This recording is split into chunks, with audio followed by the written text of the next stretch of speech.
اس میں کمی آ گئی ہے, آپ کمزور ہو گئے ہیں, تو انہوں نے کہا ٹھیک ہے جی مگالی کوئی نہیں. اور اگر آپ کمزور نہیں ہوئے تو اس کا مطلب ہے کہ آپ نے آنکھ بند کر لی ہے, کوئی انڈرسٹینڈنگ کی ہے.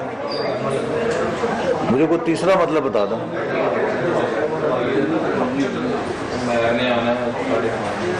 یعنی کہ پھر آپ کی بالواسطہ تائید سے انڈیا نے کام کیا ہے اگر آپ کمزور نہیں ہوئے ہیں. نہیں سوال تو ہے, اٹھے گا کیا ہے ہی.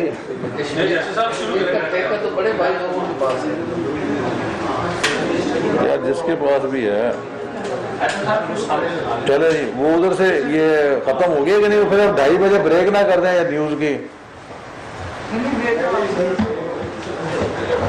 آپ کو بتا رہے ہیں کہ نون لیگ کے رہنما احسن اقبال میڈیا سے گفتگو کر رہے ہیں.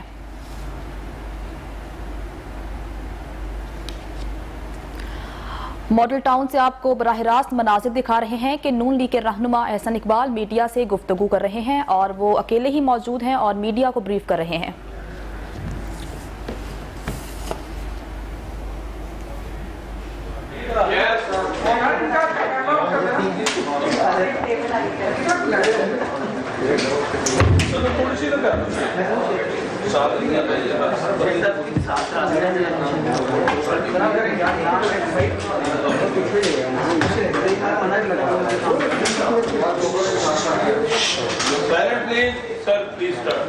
جی بسم اللہ الرحمن الرحیم. جیسا کہ آپ کو معلوم ہے کہ کل حکومت نے بجٹ پیش کیا ہے اور اس سے پہلے 1 اربوں روپے کی تشہیری مہم شروع کی گئی ہے کہ جس سے لوگوں کو یہ تاثر دیا جا رہا ہے کہ جیسے حکومت کی اقتصادی اور معاشی پالیسیوں کے نتیجے میں ملک جنت نظیر بن گیا ہے. اس وقت پاکستان کے عوام جس بدترین مہنگائی سے دوچار ہیں, جس بدترین بے روزگاری اور غربت کا سامنا کر رہے ہیں, اس کی موجودگی میں حکومت کے یہ دعوے عوام کی آنکھوں میں دھول نہیں جھونک سکتے. سرکاری ملازمین نے کل مظاہرہ کیا اور ہم ان کے مطالبات کی پوری حمایت کرتے ہیں کہ پچھلے 3 سالوں میں حکومت نے افراط زر کو آسمان پہ پہنچا دیا ہے.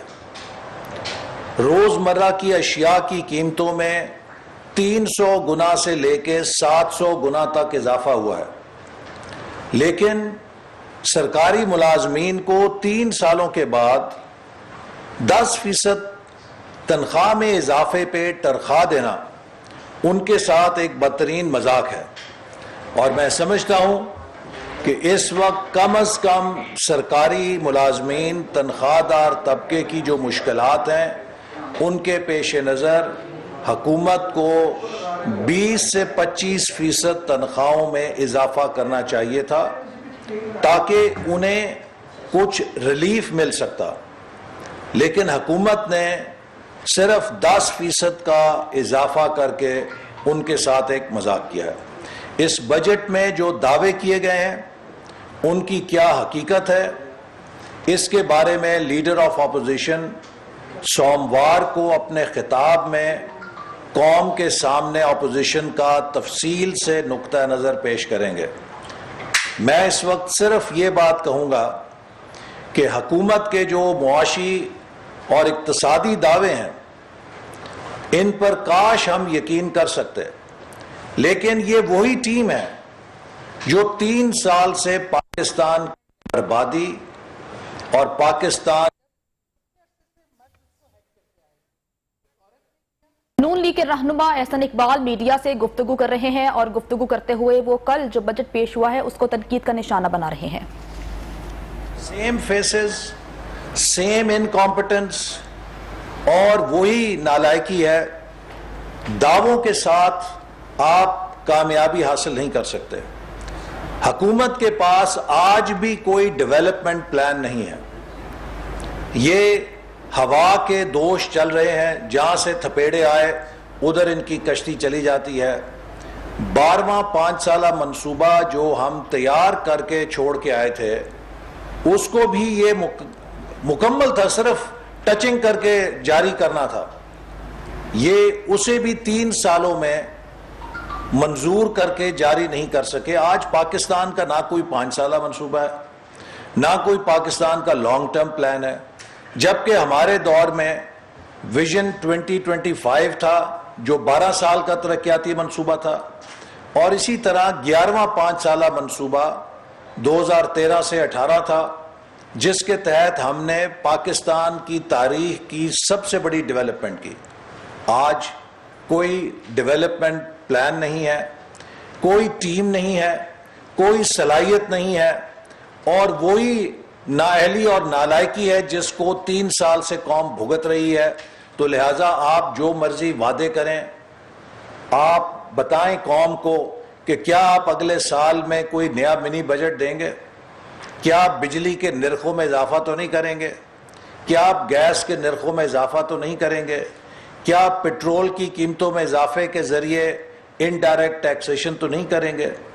تو ان بجٹ کے تقریروں کی اور اعداد و شمار کی کوئی حیثیت نہیں, چونکہ 3 سالوں سے یہ سلسلہ جاری ہے کہ بجٹ کے بعد سارا سال قوم کو منی بجٹ کے جھٹکے دیے جاتے ہیں, اور یہ اب بھی وہی کریں گے. لیکن آج جو میں جس موضوع پہ آپ سے بات کرنا چاہتا ہوں کہ حکومت نے کمال ہوشیاری کے ساتھ پاکستان کے ساتھ ایک ایسا حادثہ کیا ہے کہ جو ایک منصوبے کے ساتھ بجٹ سے 1 دن پہلے کیا گیا تاکہ وہ لوگوں کی نظر سے اوجھل ہو جائے, بجٹ کے شور میں دب جائے, لیکن ہم اسے بجٹ کے شور میں دبنے نہیں دیں گے. آپ کو معلوم ہے کہ بجٹ سے 1 روز پہلے قومی اسمبلی میں 2 قوانین بلڈوز کر کے پاس کرائے گئے, قواعد و ضوابط کی خلاف ورزی کر کے پاس کرائے گئے, جن میں ایک قانون بھارتی جاسوس کلبھوشن یادیو کو NRO دینے کا قانون تھا. ہم نے وہاں پر بھرپور احتجاج کیا. پاکستان نے جب بین الاقوامی کورٹ آف جسٹس میں مقدمہ لڑا تو ہمارے وکیل نے وہاں پر یہ موقف پیش کیا کہ ہمارے قانون کے تحت ہائی کورٹس مجاز ہیں کہ وہ ملٹری کورٹس کی سزاؤں کا جائزہ لے سکیں, اور آپ جانتے ہیں کہ پشاور ہائی کورٹ میں کئی سزائے موت کے قیدیوں کی سزائیں ختم کی گئی ہیں, اور ابھی بھی کلبھوشن یادیو کی جو پٹیشن ہے وہ اسلام آباد ہائی کورٹ میں زیر سماعت ہے. اگر کوئی قانون موجود نہیں تھا تو وہ کیسے ایڈمٹ ہوئی ہے, اس کی کیسے سماعت کی جا رہی ہے. لیکن یہ جو پاکستان کی قانون سازی کی تاریخ میں اور پارلیمنٹ کی تاریخ میں ایک سیاہ ترین لیجسلیشن ہے. پاکستان میں آج تک پرسن سپیسیفک کسی کے نام کے ساتھ قانون یا ملٹری ڈکٹیٹر نے بنایا تھا جو اپنا نام لے کے قانون بناتے تھے, آئی ضیاء الحق, آئی جنرل مشرف, وہ قانون اور آئین کا حصہ بن جاتا تھا. ملٹری ڈکٹیٹر کے بعد یہ پہلی دفعہ ہوا ہے کہ ایک دشمن جاسوس کے نام کے ساتھ قانون سازی کی گئی ہے. یہ پارلیمنٹ کے چہرے پہ دھبا ہے, یہ پاکستانی قوم کی عزت کے اوپر دھبا ہے, یہ پاکستانی قوم کی غیرت کے اوپر دھبا ہے.